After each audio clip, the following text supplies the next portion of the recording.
Okay, so on question number 42, we're being given some information about alpha and beta, and we're ultimately trying to find the sign of alpha minus beta. So the first thing I usually do is just write the formula.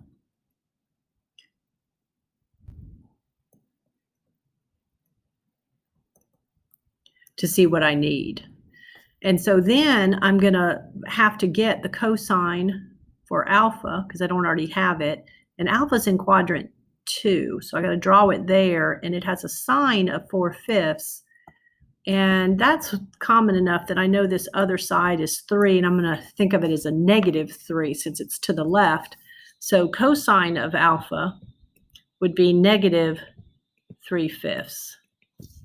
Then beta, when I think about beta, it's in the first quadrant and cosine. So that's adjacent over hypotenuse. And I need this side. So I know that side that I need could be found by taking 5 squared minus 4. It's 21. So it would be square root of 21 right here, right? Just using the Pythagorean theorem. All right, so that means the sine of beta would equal square root of 21 over 5. So sine of alpha was 4/5. Cosine of beta was given to me, 2/5. Cosine of alpha was -3/5. And then sine of beta is square root of 21/5. And here we're multiplying, so you just multiply straight across. It's 25. 8 over 25 minus -3 over 3 square root of 21 over 25. So that's 8 plus 3 square root of 21 over 25. Okay, that I noticed the answer on the key is different. So I'm wondering if when I regenerated that, if I changed up some things. So I need to go check all of the answers on the key and repost it. I'll do that later. All right, let's look at question 44. It's not a hard question, but I just want to make sure you know the intent of it. It's not just to plug this into your calculator. I'll need to see this.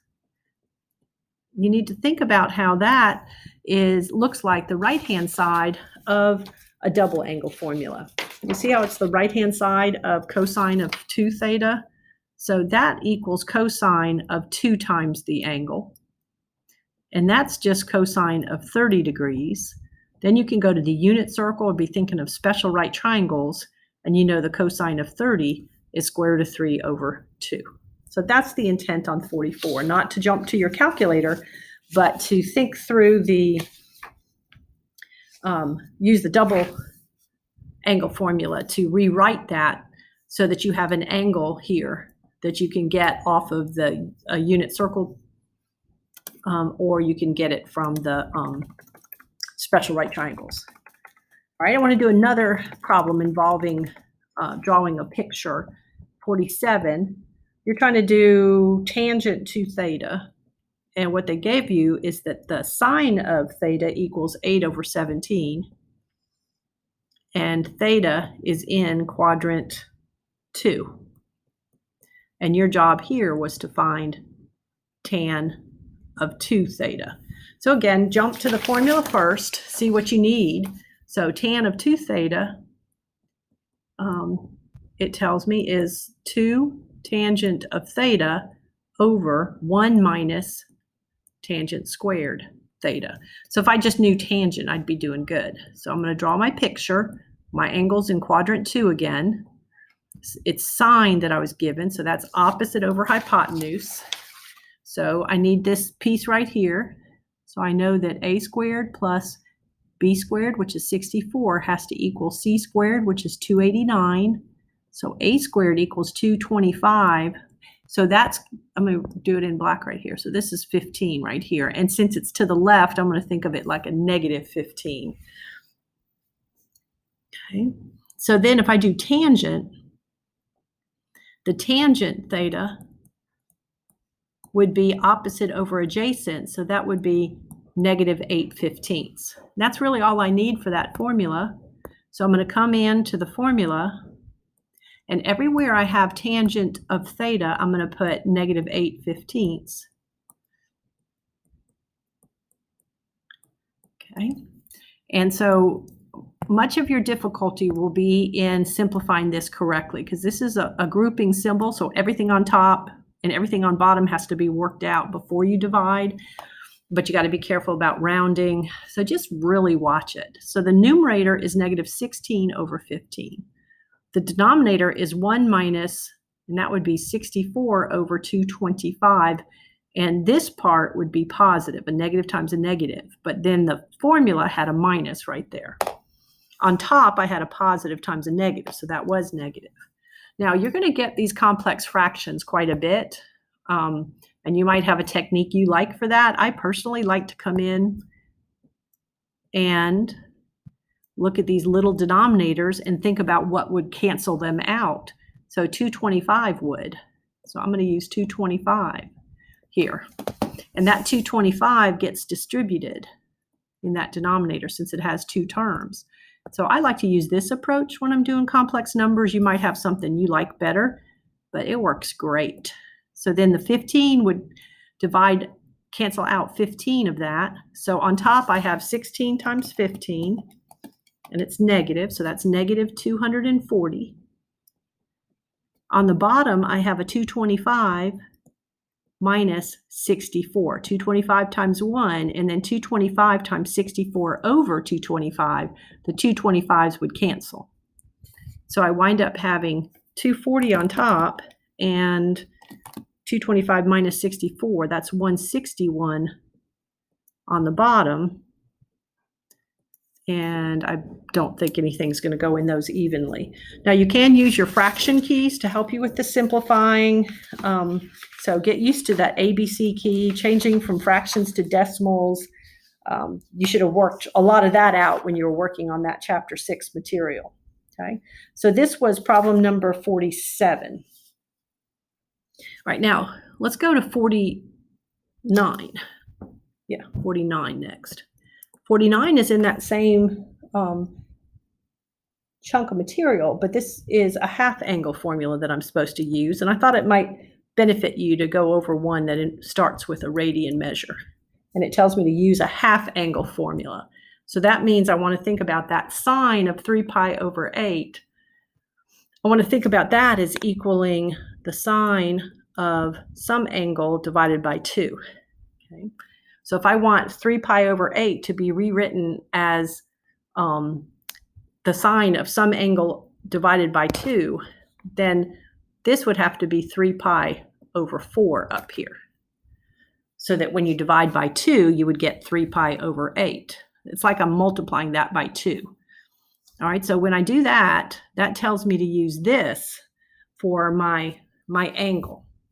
All right, so now I'm being asked to do the sine of that, alpha over 2. So I'm looking at the formula. I'm going to come in and I'm going to plug into the formula. So I'm going to do 1 minus cosine of 3 pi over 4 divided by 2. But out in front of this, I have to decide whether that's going to be positive or negative.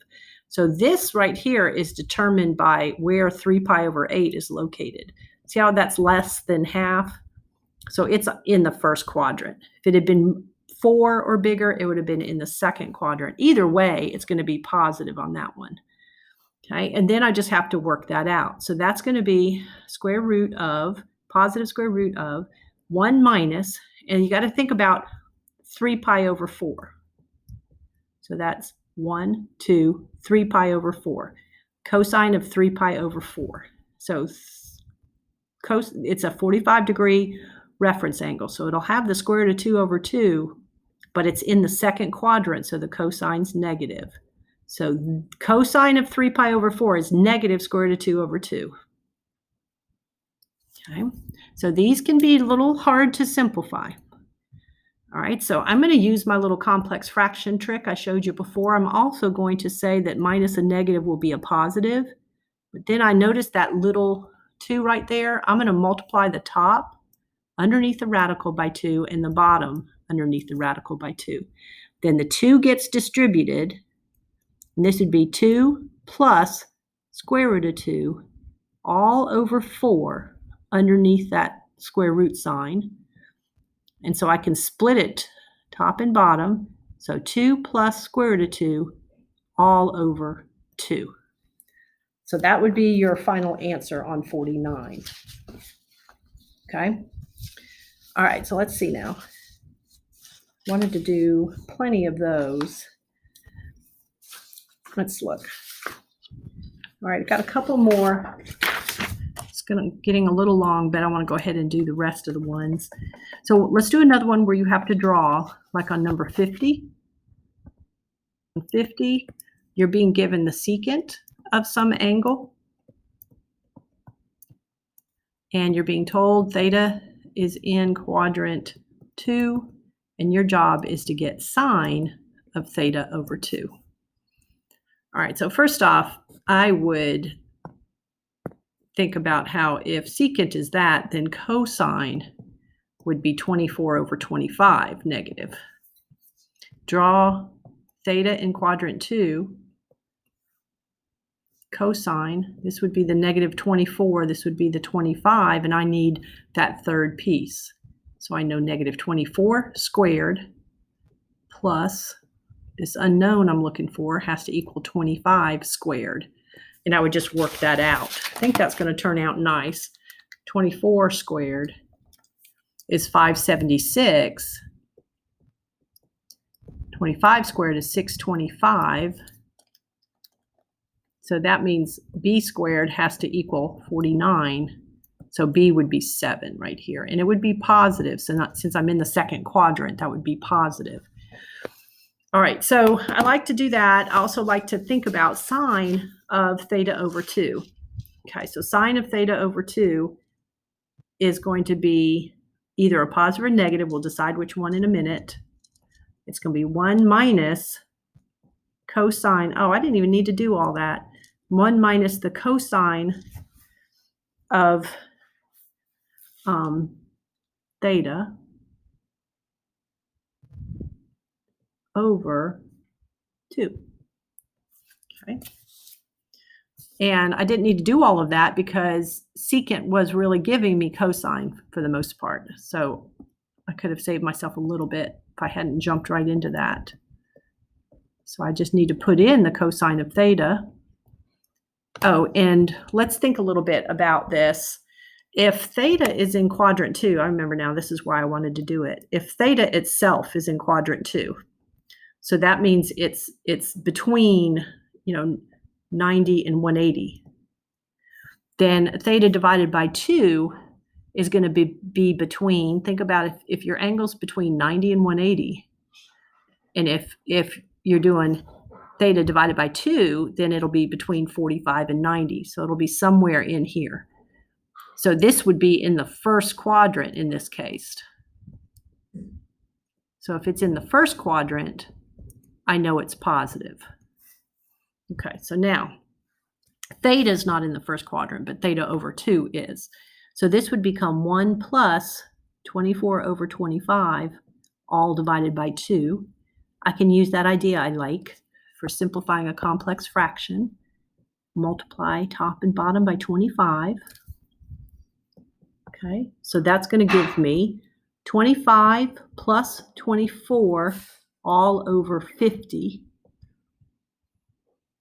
I'll make sure I didn't mess that up. Yep, that's good. So that's going to be 49 over 50. That's going to be 7 over square root of 50. And then I need to rationalize it. So I'll do that top and bottom.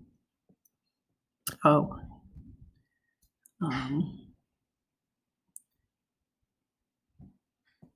And really, square root of 50 is not simplified all the way. So square root of 50 would be square root of 25. It would be 5 square root of 2. So I can replace square root of 50 with that. And then finally, I'd get a 7 square root of 2 over 10 when I'm completely done. Okay, and that simplifying step, that really can get us when you're doing that. And that was question number 50. 7 square root of 2 over 10. Okay. All right, now I know it's long, but I want to finish up the chapter 6 stuff, and I'm just going to give you a hint on 52 and making sure you see that hint. So 52 was a solving problem, and I gave you tangent x secant x plus 2 tangent x equals 0. And you got two different trig functions, so you need to get those separated if you can. So each trig function is isolated within its own factor. So factoring might do that for me. So I'm going to look at that. So if I factor out tangent x, I'll have tangent x, and then I'll have the other factor being secant x plus 2. So then I can set each of those equal to 0, and I only have the one trig function within each equation. So now I can think about this, can go to the unit circle, thinking about opposite over adjacent. I need the places where the y coordinate is 0. Okay, so for that one, I can pretty much just think about the quadrantal angles. And so it's this one's gonna have an answer here and here. You would have that, and I want to answer it from 0 to 2 pi. So this one would be x equaling 0, and let's see, it said 2 pi, so we want to be in radians. So it'd be at 0 and at pi. All right, now this one says secant x has to equal -2. All right, so let me go ahead and change that to cosine. That'd be -1/2. Then let me think about where the cosine would be -1/2. You got a couple spots. You see how you have one up here, and you have one down here? This angle and this angle. So you can look at your unit circle to find those. So one of them is going to be at 2 pi over 3, and then this is 3 pi, so this would be 4 pi over 3. All right, so this side, your answers would be 2 pi over 3 and 4 pi over 3. So altogether, you get 0, pi, 2 pi over 3, and 4 pi over 3. Okay, and that's 52. And I meant to not do that whole thing. I meant to just give you a hint. Oh, well, on 53, these are the kind that are hardest. Cosine 2x, multiple angles, equaling the square root of 2 over 2. You look at your unit circle. Square root of 2 over 2 is associated with the 45-degree angle, only think in radians. So that would be pi over 4. So 2x could be pi over 4, but you see how could also, instead of being right there, it could also be here and have a positive square root of 2 over 2. So see, that would be 7 pi over 4. This is pi over 4. So 2x could equal pi over 4, or it could equal 7 pi over 4. And what you need to do is put in plus a multiple of pi here. Okay, and then we're going to divide by 2 to get the x by itself. And that's going to tell us that x will equal pi over 8 plus n pi, or x will equal 7 pi over 8 plus n pi. And then you start letting n equal 0, n equal 1, n equal 2, until you can't go any further. Okay, so if you put in a 0, x would equal pi over 8, or x would equal 7 pi over 8. So those are two of your answers. If you put in a 1, x would equal pi over 8 plus 1 pi, or it will equal 7 pi over 8 plus 1 pi. So that's pi over 8 plus 8 pi over 8. That's going to be 9 pi over 8. And then over here, 7 pi over 8 plus 8 pi over 8 would be 15 pi over 8. All right, and then think about n equal 2. We don't need to do that because that means we'd be adding 2 pi, and that would get us outside the interval for which we're supposed to find our solutions. We just need to go from 0 to 2 pi. Okay, so I got pi over 8, 7 pi over 8, 9 pi over 8, and 15 pi over 8. And on the previous problem, I got a 0, pi, 2 pi over 3, and 4 pi over 3. Okay, and that ends the material from the review that I wanted to do that comes from the Chapter 6 material.